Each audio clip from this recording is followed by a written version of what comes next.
All God demanded 6 sucklings. You didn't bring but a single scurvy run. No wonder he cursed us. We're doomed. You's the one brought soured wine. Curse is your fault as much as mine. What are you doing here? What? The sun flying from the moon? We're making offerings to the All-God, clearly. You too can seek his aid. That's if you got fitting offerings. He scorned ours, then cursed the old village.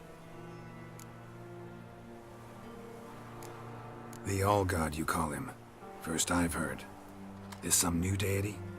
Nay, 'tis ancient, revered by our forefathers. They say it were like this. Roslav of Oriton came here to gather brushwood.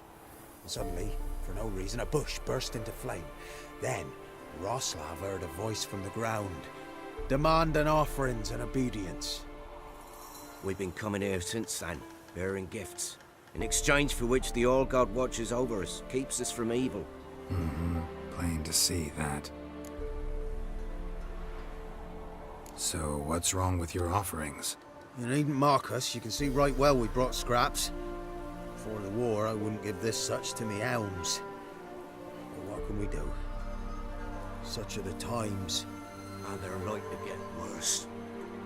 All-God said if he don't get a rafter of bacon and a barrel of beer at least, the rivers will fill up with frogs and locusts or some such will devour the harvest. I could intercede on your behalf with this All-God of yours. Got a feeling we'd come to an understanding. Well, I suppose it can't hurt to try. To speak with him, you have to stand before the altar and cry out, "All God, help a poor wretch in need." Who knows, he might just listen to a foreigner.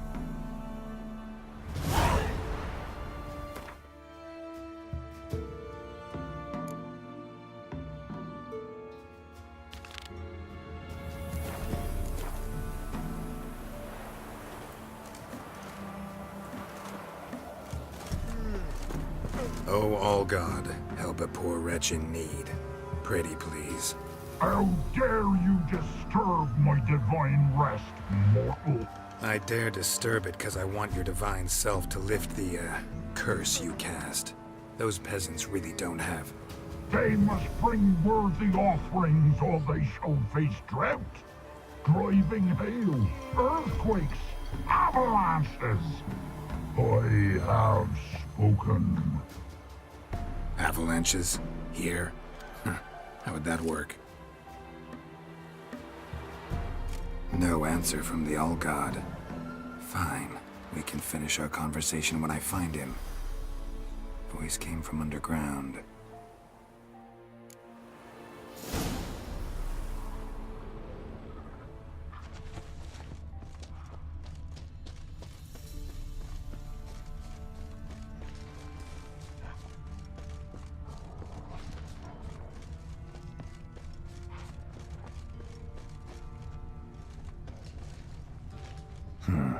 Wine.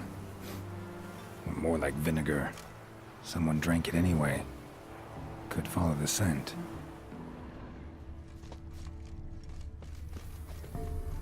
An illusion.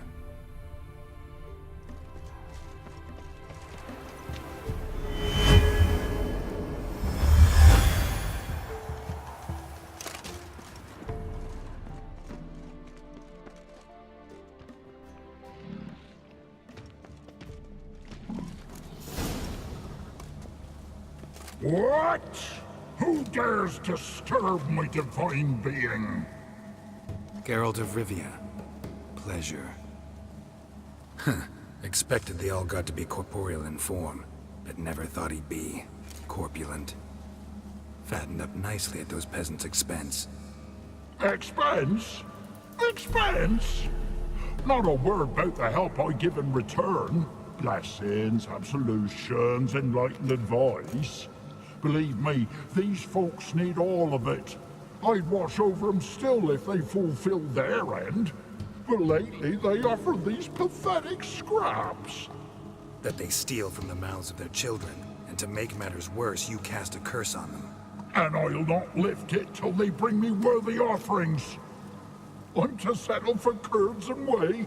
Not a chance. And you can tell him that. Been in this hole long? For a century or so. One winter I found shelter here. Built a fire so large the flames leapt through the crack, lit the bushes above. I coughed from the smoke, and suddenly heard a peasant. A voice out of nowhere, he called. A miracle. Thus, I became a god. Parasite, more like. Maybe so. But what of Freya and Melitele then, hmm? Demanding prayers and offerings, giving naught in return? I talk at least.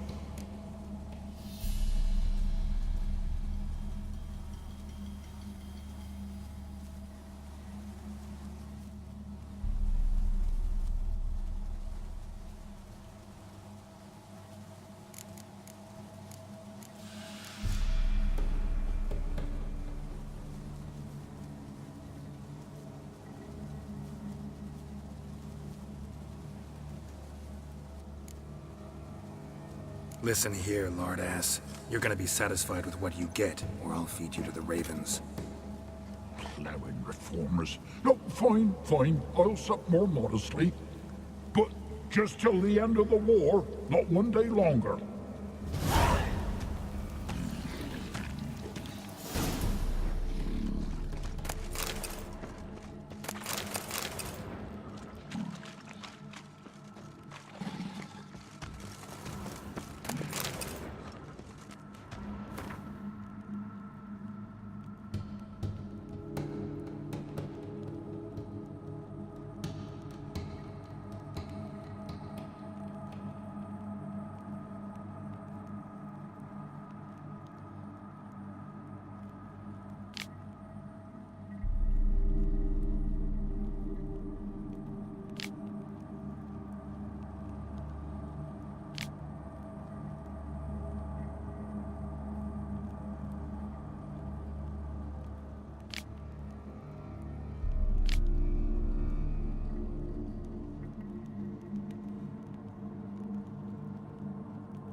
Maybe you'd care to go up tall, see if you're still there.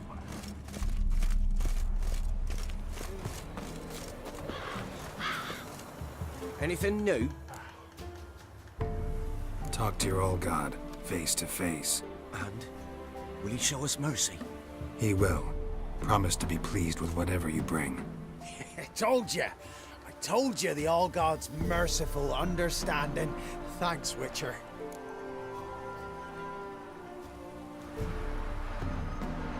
Oh, one last thing. Did you know there's a crypt beneath this hill? Might want to take a look sometime. Architecture's fascinating.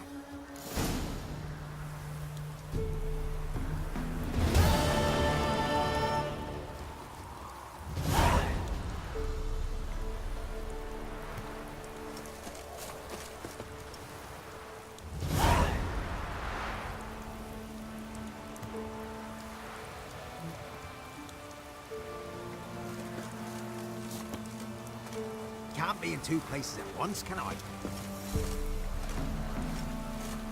Good eye.